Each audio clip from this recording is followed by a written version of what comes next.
The broadcast is now starting. All attendees are in listen-only mode. Hello, everyone. Welcome to our webinar today, Enhance Security While Saving Cost of Vehicle Identification in Parking.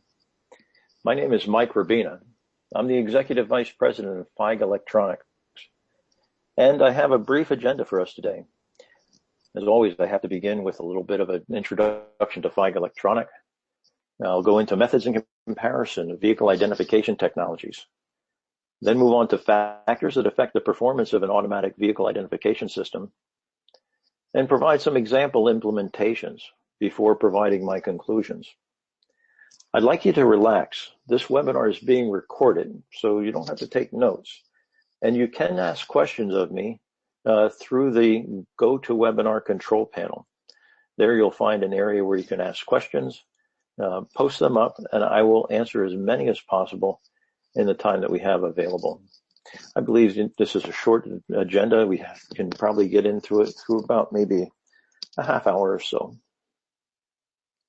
I'd like to remind everyone, we do these webinars just prior to major events that we're attending. And next week, the International Parking Show is coming to Orlando, Florida. It's being held June 3rd through the 6th. It's a must-attend event for anybody that's in parking or mobility.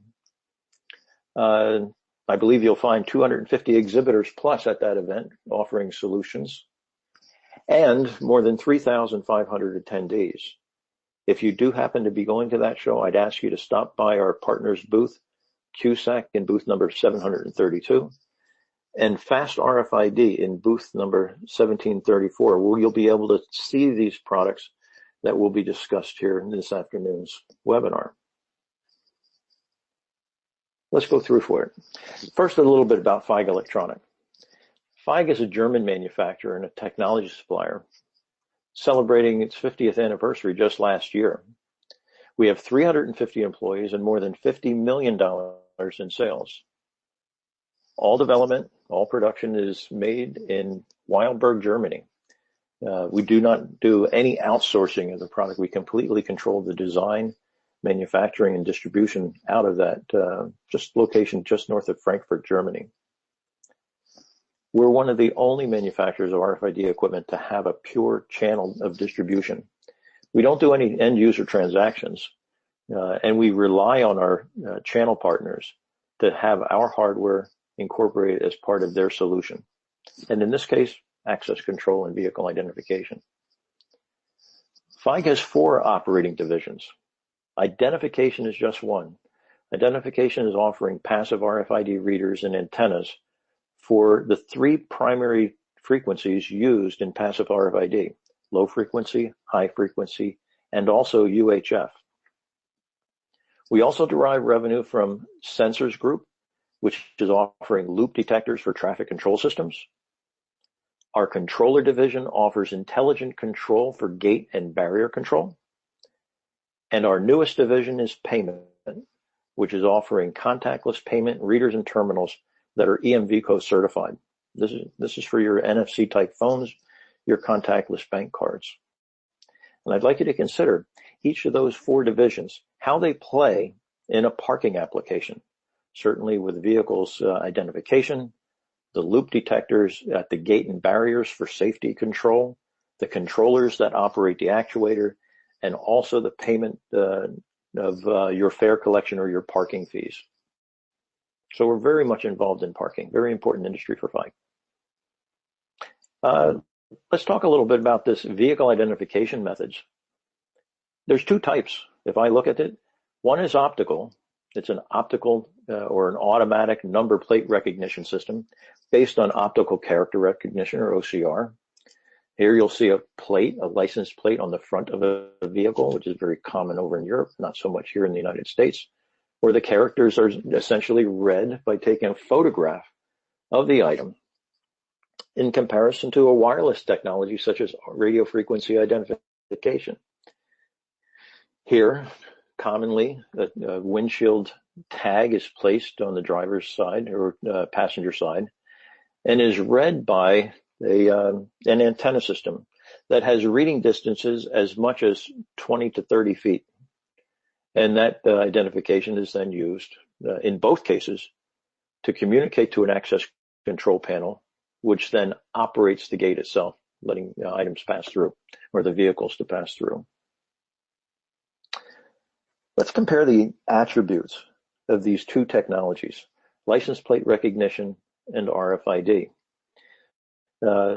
You'll see quite a few of attributes: provisioning the tag itself, or the piece of identification, the detection rate, the accuracy of the data that's captured, the reliability of the hardware, the environmental immunity factors into this as well, how to handle multiple lanes, mounting the equipment, and also security. Security is one of the most important areas within identification, especially if it's being used for financial transactions. And certainly parking is one of those that has financial transactions associated with it. Let me take a time to go through each of these. First, let's take a look at provisioning. Provisioning, or user provisioning, is a process of creating, maintaining, or deactivating access rights and privacy while ensuring the enterprise resource security.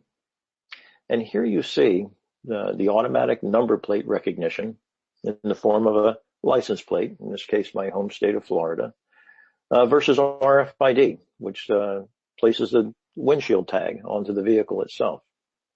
Those systems then work with a back-end system that associate the identifier of the license plate or the RFID tag to a user account. And that data can either be locally stored, served up on a server, served up into the cloud. And when you get right down to it as regard to provisioning, that back-end system is identical, whether it's a license plate that's used for the identifier or whether it's an RFID tag. But in the case of a license plate recognition, I'd have to put a check mark beside the ANPR because it's simply using a form or a credential that's already been paid for and issued to the user. Everybody has a license plate on their vehicle, so why not use that in the case of identifying who they are as they're entering a parking facility versus RFID. And there are some issued transponders, for instance, via government. And these are in the form of your toll road type transponders. And there are some parking facilities that are using those transponders for the collection and access into the facility for control. I know here in the state of Florida, we have our SunPass. And when I go to the airport, it reads my SunPass to transponder to provide access and to charge me for my parking. But others, for instance, in private facilities, private parking facilities, not so much. Those RFID tags would have to be provisioned in some way to provide to, say, monthly pass holders. The detection rate. I want to get to a common understanding or definition of these terms because I think that there's a chance of misinterpreting what the real performance rates are. So first I'm going to start with a detection rate. It's the total number of vehicles detected, let's say by an external system, a loop detector, for instance, compared to the total number of tags or plates that are read correctly. I think that's a fair way of determining what the true detection rate of a system is. I don't find a lot on detection rates for RFID when I do a Google search, but I did find this, and it was just posted within the last month from masslive.com.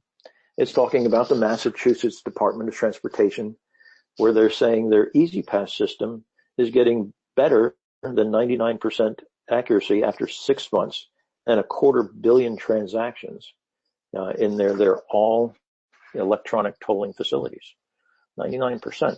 But when you take a look at that a little bit closer, 86% of those transactions are via an EasyPass transponder, and only 1.9 million EasyPass accounts exist in comparison to 2.4 million pay-by-plate accounts. The pay-by-plates obviously are being read by a license plate reader. In that article at Mass Live, I determined, or I found out, that the state of Massachusetts offered a grace period that ended last week to switch from pay-by-plate to E-ZPass.